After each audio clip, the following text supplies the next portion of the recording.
Boa noite. Vamos, a partir deste momento, procurar uma posição confortável, vamos procurar ficar tranquilos, serenar o nosso pensamento. Vamos respirando compassadamente, para que nós tenhamos mais facilidade em entrar em sintonia com esse ambiente que nos cerca, de luz, de harmonia, de paz, e que é proporcionado para todos nós pela equipe espiritual que atua nessa noite. Desta forma, nós agradecemos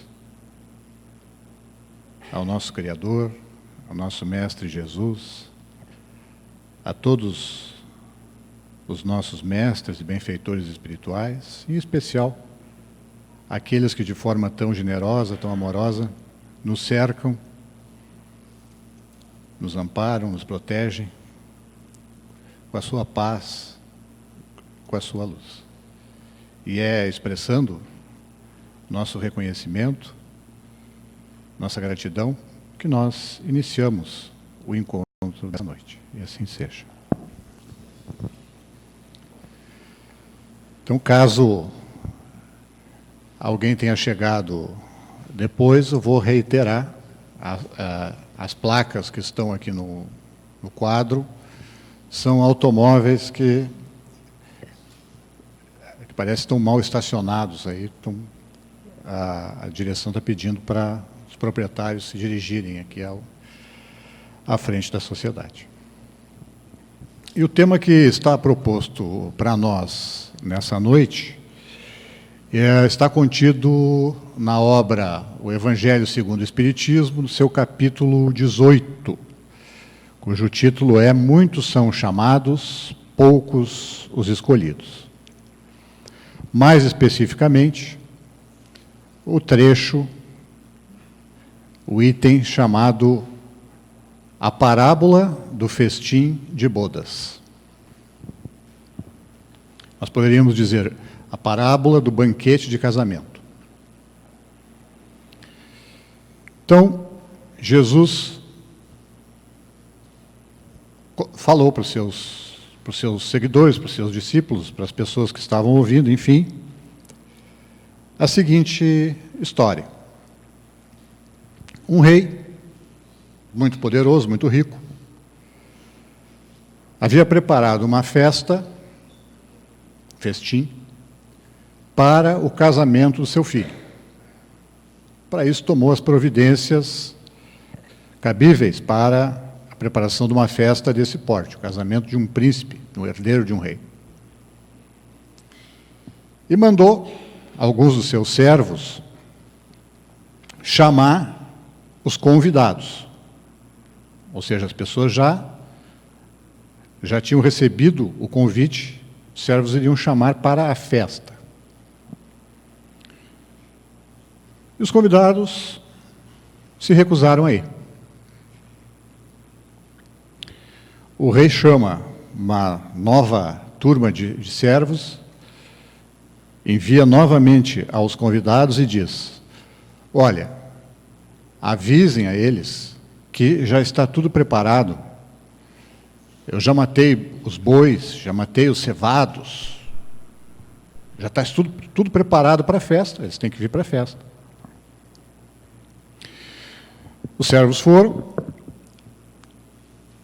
e entre os convidados, alguns nem se dignaram a ouvir os que os servos tinham para dizer, foram tratar das suas casas de campo, dos seus negócios, dos seus afazeres.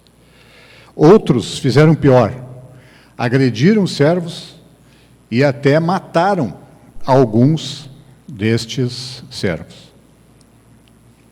Os que conseguiram retornar, relataram isso ao rei, que ficou furioso.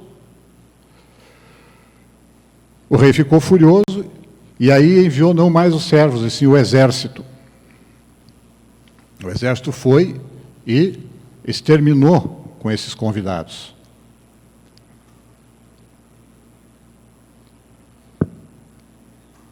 E o rei deu, então, a ordem aos servos que já haviam retornado que saíssem nas encruzilhadas, nas estradas, e chamassem todos que eles encontrassem. Não interessava que tipo de pessoas fossem, convidasse a todos.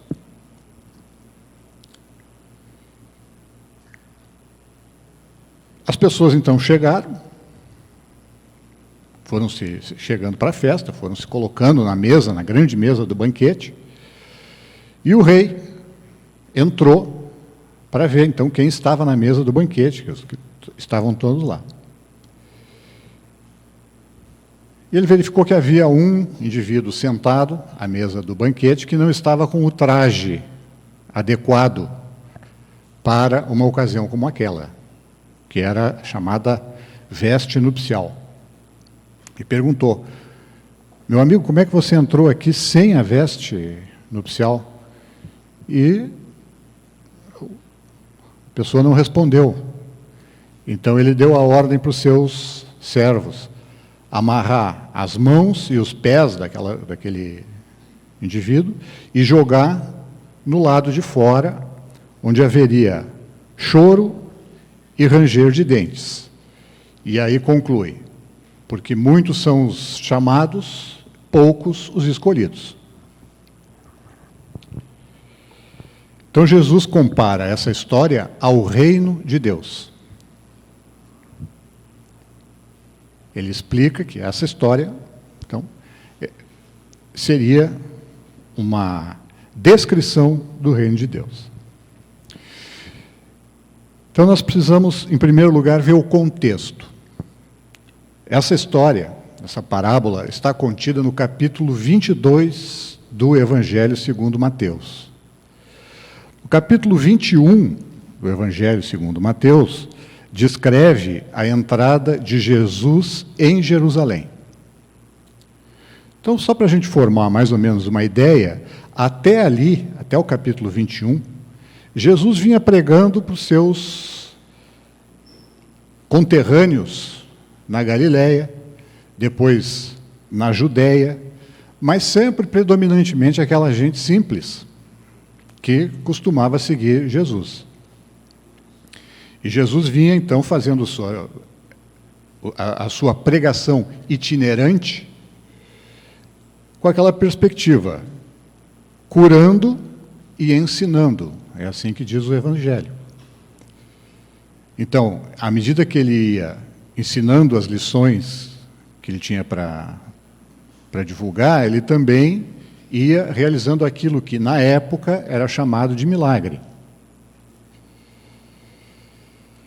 No capítulo 21 desse Evangelho segundo Mateus, Jesus entra em Jerusalém. Todo mundo conhece a história do jumentinho, né? As pessoas com palmas, né? Cortadas das palmeiras para saudar. Até ali, Jesus despertava nos poderosos, tanto nos romanos quanto nos judeus poderosos da época, mais curiosidade do que qualquer outra coisa. Quando ele entra em Jerusalém e começa a fazer a sua pregação diretamente para com esses poderosos, eles começam a se incomodar cada vez mais. E nessa audiência, dessa parábola do festim de bodas, havia muitos dos fariseus, dos saduceus, que na época eram os chefes da religião judaica em Jerusalém, no templo, e eles estavam prestando muita atenção em tudo que Jesus falava, porque eles queriam, como a gente costuma dizer, pegá-lo pela palavra. Eles queriam pensar algo do discurso de Jesus que o comprometesse. Todo mundo sabe como é que essa história termina, tiveram que acabar apelando para um aspecto que, na verdade, era uma fantasia de que ele teria se declarado rei político da Judéia, e com isso os romanos tiveram que fazer o serviço sujo que eles estavam temendo fazer em função da reação que o povo que seguia Jesus poderia ter. Bom, mas então essa parábola, ela foi dita nesse sentido, né, nesse contexto. E o capítulo 22 de Mateus tem uma série de parábolas e de falas onde Jesus se manifesta de forma contundente, direta, sem rodeios, denunciando a hipocrisia dos fariseus e a incredulidade dos saduceus. Esta parábola é dita nesse contexto. Tanto é que, na sequência do texto, os fariseus conversam entre si e chegam à conclusão que ele estava falando deles. Então, Jesus usa uma parábola, e nessa parábola ele apresenta também, de uma outra maneira, uma denúncia. Então, é nesse contexto que a gente tem que analisar essa parábola. Uma outra coisa que é interessante a gente dedicar aqui alguns minutos é para a gente pensar um pouquinho o que é uma parábola. A gente fala muito, ouve falar muito a respeito de parábola, né? A gente diz, Jesus falava por parábolas. Entre os discursos de fundo moral, nós temos 3 tipos assim que são os mais conhecidos, mais citados. O primeiro deles é o sermão. No caso de Jesus, no caso do Evangelho, todo mundo conhece o Sermão da Montanha. O sermão é um discurso direto. Então, quem profere o sermão, vamos ficar no exemplo do Sermão da Montanha, transmite a mensagem de cunho moral de forma direta. Então, quando Jesus diz, bem-aventurados os humildes, ele está falando diretamente. Depois ele diz a consequência, porque herdarão a terra. Mas é uma linguagem direta. O segundo discurso, de ordem moral também, que é bastante conhecido, que a gente... todo mundo deve ter ouvido ou lido em algum momento, é a fábula. A fábula normalmente tem uma história de um contexto fantasioso, fantástico, mas o conteúdo moral da história é explícito e é coerente com a história. Então, quando a gente ouve lá a fábula da lebre e da tartaruga, a lebre acha que vai vencer, eles apostam uma corrida, a lebre acha que vai ganhar a corrida da tartaruga com facilidade, então ela para, descansa, né, dorme um pouco. Enquanto isso, a tartaruga disciplinadamente vai e acaba vencendo a corrida. Então, o conteúdo moral da fábula é explícito. Aquele que agiu com soberba, com autossuficiência, acaba perdendo para aquela que age com disciplina, com método, que é a tartaruga, no caso dessa fábula. A história em si é fantasiosa, os animais agindo como se fossem humanos, e, apostando uma corrida, e fazendo planos para cochilar. Mas o conteúdo moral está claramente estabelecido. O terceiro tipo de discurso é a parábola. E aí nós temos que ter um pouco mais de atenção. Na parábola, o conteúdo moral é oculto. Essa historinha do festim de bodas, se nós tomarmos a história em si, ela não faz sentido. Porque o rei prepara a festa. Aí as pessoas não querem ir numa festa. Por que alguém ia recusar um convite do rei para ir numa festa? Aí manda de novo. As pessoas não só recusam, como matam aqueles que foram levar o convite. Aí o rei se enfurece e manda matar os convidados. Se nós tomarmos a história literal, ela não faz sentido. E é por isso que Jesus, numa outra passagem, disse: a letra mata e o espírito vivifica. Então, não é na história em si que nós temos que procurar o sentido moral de uma parábola. A parábola utiliza uma linguagem simbólica. E por que a parábola era adequada para aquele tempo? Por que ela era tão importante que Jesus utilizava tanto? As pessoas estavam muito habituadas, estavam mais habituadas do que nós a interpretar símbolos. O símbolo fazia parte do dia a dia das pessoas porque, em séculos passados, em milênios passados, não havia essa carga gigantesca de informações objetivas a qual nós estamos submetidos. Nós estamos submetidos a uma intensa profusão de leitura, de transmissões, de televisão, rádio, mídia impressa, internet. Bom, nós estamos submetidos permanentemente a esse fluxo de informações objetivas, palavras, dados, números. Na história antiga não era assim. Para começar, a imensa maioria das pessoas era analfabeta, não sabia ler e escrever.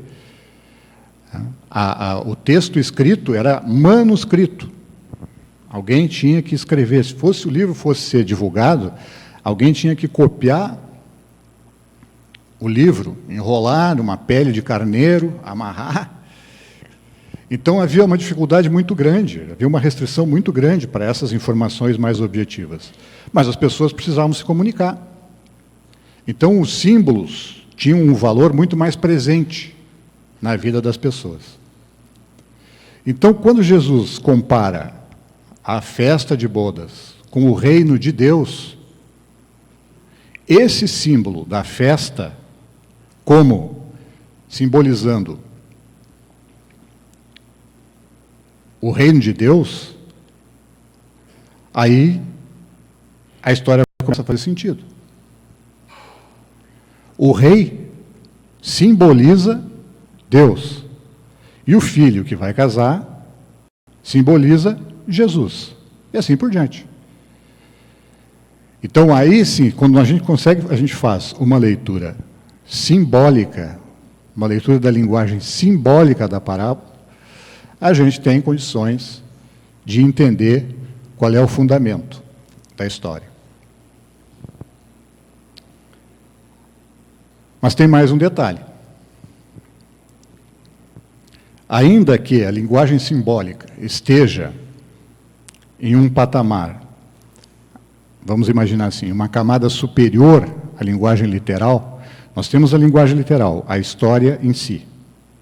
Depois nós temos uma camada simbólica, ou seja, eu analiso as partes desta história e relaciono os símbolos que estão contidos nela para chegar à conclusão do objetivo, do conteúdo moral que ela está transmitindo. Mas para nós existe ainda uma terceira camada, uma terceira linguagem, um terceiro entendimento, que é o entendimento espiritual. Porque a linguagem simbólica, menos do que a linguagem literal, mas ela também está ligada a um lugar e a uma época. E nós vamos buscar, nosso objetivo é extrair o ensinamento que tenha permanência, que esteja acima do lugar e do tempo. Então, a parábola tem essas três linguagens: a linguagem literal, a linguagem simbólica e a linguagem espiritual. Então, no festim, o rei é o símbolo de Deus. A festa é o símbolo do reino de Deus. O noivo é o símbolo de Jesus. Os convidados, os primeiros convidados, simbolizam os hebreus, que foi o primeiro povo a despertar para a unicidade de Deus. Foi o primeiro povo a crer no Deus único. Primeiro povo.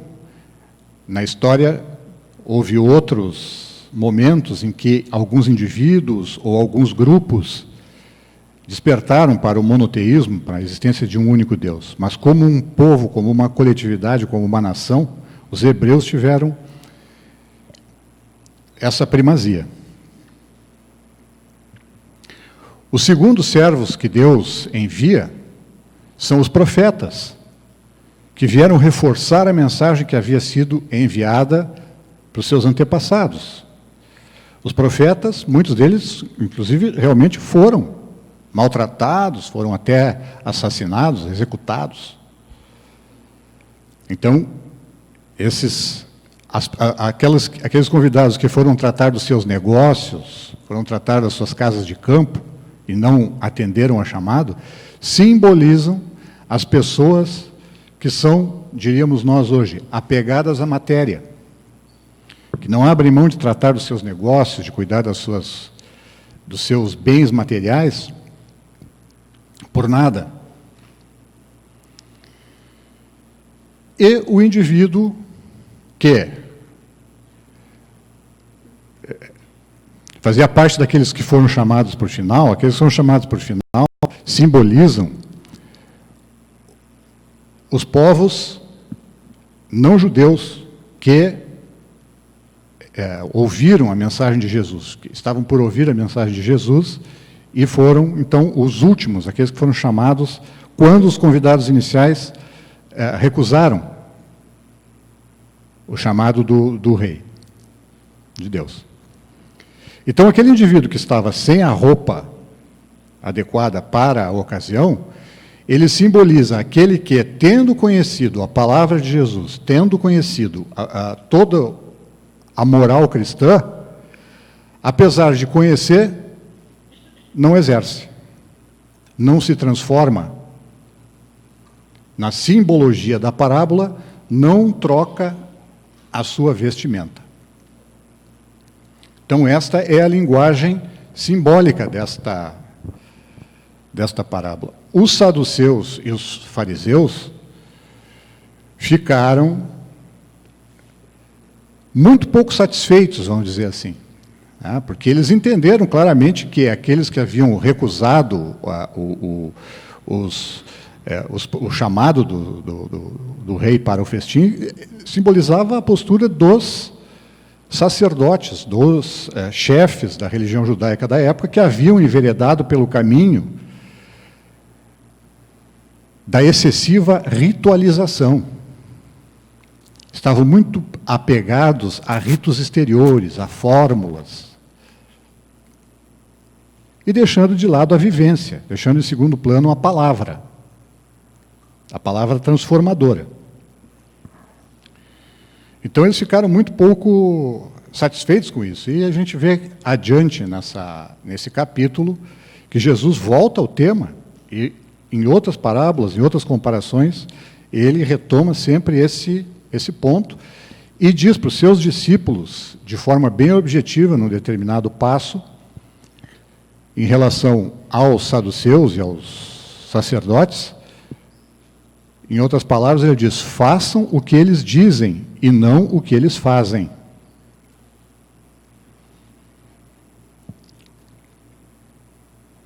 Então, nos resta buscar o significado espiritual, e para isso nós temos a doutrina espírita. Para isso nós temos a interpretação e, principalmente nesse caso, o Evangelho segundo o Espiritismo.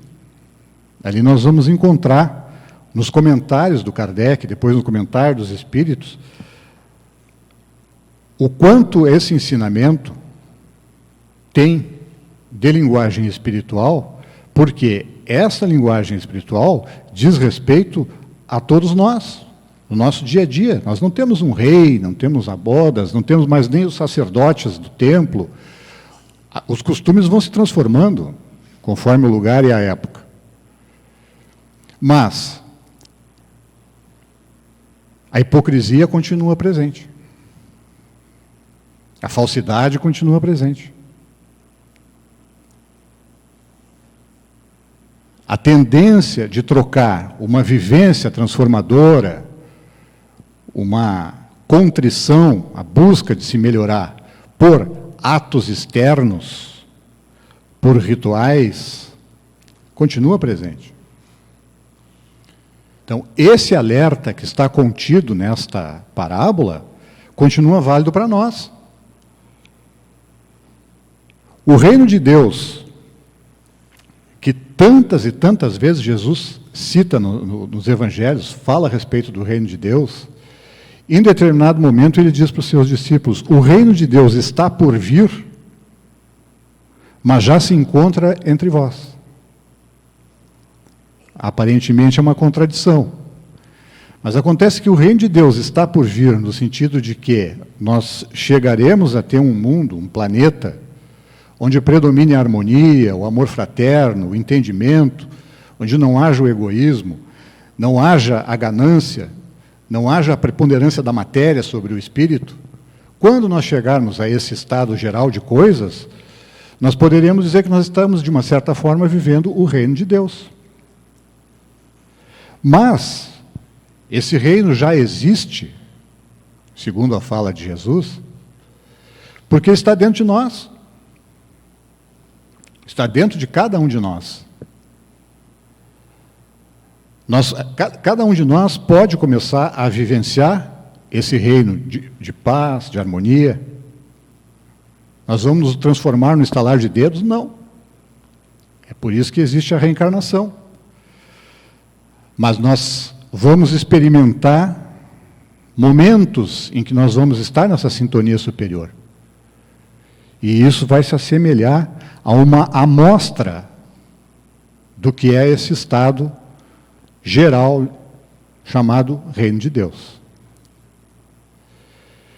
Esse estado geral de coisas, que vai ser comparável ao Reino de Deus e que vai ser o planeta mais evoluído, o novo estágio no qual o nosso planeta há de passar, e que outros tantos planetas já passaram ou estão passando por ele, esse estágio, quem não estiver com a roupa adequada, quem não estiver adequadamente trajado, para seguir no simbolismo da parábola, ele não vai fazer parte. Se nós ficarmos para trás na evolução do planeta, da humanidade como um todo, nós vamos ter que procurar um outro lugar para reencarnar, por assim dizer. Então, na parábola, claro que usando ali palavras muito mais contundentes, né? O rei manda amarrar e jogar, amarrado, né, de pés e mãos. Ou seja, esse rei da história, que é Deus, ele enxerga o nosso interior. A nossa roupa não é a externa. Nós não temos que estar trajados para uma festa de casamento. Nós temos que estar transformados internamente. E o primeiro passo é querer se transformar. O primeiro passo é esse, é desejar se transformar. E para isso a gente tem que admitir assim, olha, eu tenho que me transformar porque eu não estou pronto ainda. E era isso que Jesus cobrava, né? Jesus lá, os seus discípulos, aqueles que o seguiam, tinha pessoas que eram muito mal vistas pela sociedade, pela boa sociedade da época, né? Publicanos, tinha uma prostituta, tinha cobradores de impostos, enfim. Mas essas pessoas estavam querendo se transformar, estavam dando os primeiros passos para a transformação. Então Jesus, que tem uma capacidade infinita de enxergar o interior das pessoas, ele enxergava no interior dessas pessoas a veste adequada. Via o coração daquelas pessoas desejando uma transformação genuinamente. É só isso que a gente precisa. Parece pouca coisa, mas é uma tarefa que demanda muita coragem, muita honestidade e muita paciência. Então, com essa mensagem que nós Essas mensagens que são do Evangelho, que sempre são muito inspiradoras e que nos levam a pensar muito, e é bom que seja assim. Nós vamos encerrar esse nosso encontro, ainda nesse clima pós-natalino, encaminhando também uma vibração para que o ano que se aproxima, embora a gente saiba que é uma convenção humana, em que nada vai se transformar magicamente, mas como o nosso pensamento tem um poder de criação muito grande, nós vamos projetar um ano de muita paz, de muita saúde, de muita harmonia. E para isso nós vamos contar com o amparo, com a proteção, com a inspiração dos nossos benfeitores espirituais, do nosso Mestre Jesus, do nosso Criador. Que nós possamos guardar no fundo do coração sentimentos de paz, de esperança, de otimismo,